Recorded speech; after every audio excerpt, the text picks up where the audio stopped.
सूरज को आखिरकार पता चल ही जाता है अरविंद सिंह की उस सबसे बड़ी साजिश के बारे में, झूठा हार्ट अटैक का नाटक। और जैसे ही ये सच्चाई सामने आती है, सूरज का गुस्सा फूट पड़ता है और उसी गुस्से में वो ईशा को अपनी जिंदगी से दूर कर देता है। जी हाँ दोस्तों, वीडियो को अंत तक जरूर देखिएगा। दरअसल सूरज के पिता अरविंद सिंह अपने बेटे को गुंडागर्दी की राह से हटाकर एक अच्छा इंसान बनाना चाहते थे। इसी मकसद से उन्होंने दिल पर पत्थर रखकर खुद के बीमार होने का नाटक रचा। इस पूरी साजिश में ईशा भी शामिल होती है। अरविंद पहले ही ईशा को सारी सच्चाई बता देते हैं और फिर ईशा सूरज को दोबारा आईएएस बनने का सपना दिखाने की कोशिश करती है।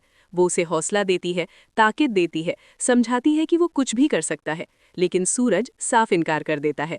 उसका मानना है कि जो सपना एक बार टूट चुका हो, उसे दोबारा ना जोड़ा जा सकता है और ना ही समेटा जा सकता है। आईएएस बनने का सपना वो बहुत पहले ही छोड़ चुका होता है। उधर ईशा के दिल में एक डर घर करने लगता है, कहीं अरविंद का ये नाटक बहुत बड़ी गलती तो नहीं साबित होगा।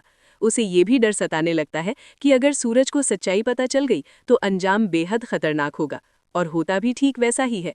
एक दिन ईशा अरविंद के झूठे इलाज के लिए नकली दवाइयां लेने डॉक्टर की दुकान जाती है, लेकिन सूरज पहले से ही ईशा पर शक कर रहा होता है। वो चुपचाप उसका पीछा करता है। जैसे ही ईशा दुकान से निकलती है, डॉक्टर से सवाल करता है।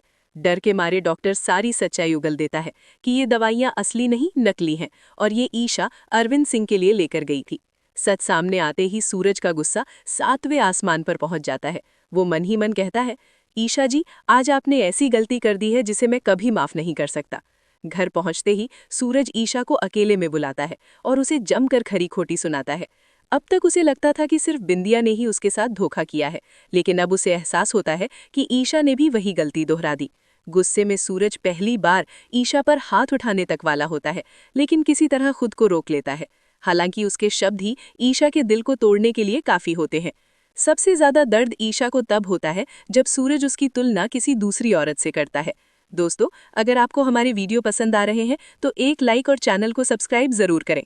ईशा ये बेइज्जती और अपमान सहन नहीं कर पाती। उसने ये सब सिर्फ इसलिए किया था ताकि सूरज सही रास्ते पर आ सके, लेकिन बदले में उसे तिरस्कार और दर्द मिला जिसकी उसने कभी कल्पना भी नहीं की थी। आखिरकार ईशा मन ही मन फैसला कर लेती है कि अब वो सूरज के सामने कभी नहीं आएगी। वो बिना कुछ कहे, बिना कोई शिकायत किए घर छोड़कर चली जाती है। बस एक छोटा सा खत छोड़ जाती है जिसमें लिखा होता है, मैंने जो किया तुम्हारे भले के लिए किया था, लेकिन अगर वही तुम्हारे दर्द की वजह बन गया तो मेरा जाना ही सही है। सुबह जब सूरज की नींद खुलती है और ईशा घर में नहीं होती तो पहले उसे लगता है कि वो थोड़ी देर में लौट आएगी, लेकिन जैसे जैसे वक्त गुजरता है सूरज का दिल घबराने लगता है। तभी उसकी नज़र उस खत पर पड़ती है। खत पढ़ते ही उसके हाथ कांपने लगते हैं। उधर अरविंद सिंह भी ये देखकर हैरान रह जाते हैं कि ईशा घर छोड़कर चली गई है। जब उन्हें सूरज के गुस्से और पूरी घटना की सच्चाई पता चलती है तो पहली बार उन्हें अपनी गलती का एहसास होता है। उन्हें लगता है कि बेटे को सही रास्ते पर लाने के चक्कर में उन्होंने उसकी खुशियों को ही कुर्बान कर दिया। अरविंद सूरज के सामने पूरी सच्चाई कबूल करते हैं कि ये सारा नाटक उन्होंने ही रचा था। ईशा तो बस उनका साथ निभा रही थी। ये सुनकर सूरज अंदर से टूट जाता है। उसे एहसास होता है कि जिस इंसान ने उसके बारे में सबसे ज्यादा सोचा, उसी को उसने सबसे ज्यादा ठेस पहुंचाई। तो दोस्तों, अब आप क्या सोचते हैं? क्या सूरज को ईशा को वापस लाने जाना चाहिए? अपनी राय हमें कमेंट में जरूर बताइए। धन्यवाद।